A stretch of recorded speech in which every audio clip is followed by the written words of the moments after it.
আমাদের সমাজে যারা কবর করে আপনি দেখবেন যে তাদেরকে কিন্তু আমরা বিয়ে বাড়িতে দাওয়াত দেই না, ঠিক কিনা? জোরে জোরে বলেন তো।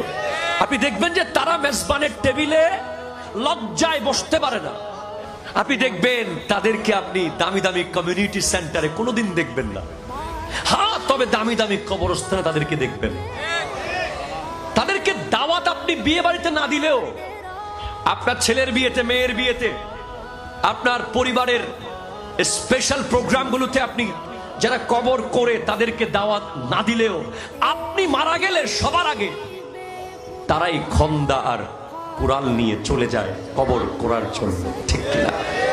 তখন তারা কিন্তু লাশটার দিকে তাকিয়ে মনে মনে এটা বলে না, ও তো আমাকে কোনোদিন দাওয়াত দেয় নাই, ও তো জীবদ্দশায় আমাকে পাত্তা দেয় নাই।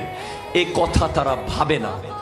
তারা মানবতার দৃষ্টিকোণ থেকে কবর খনন করতে চলে যায়, ঠিক কিনা? কথা জোরে বলেন।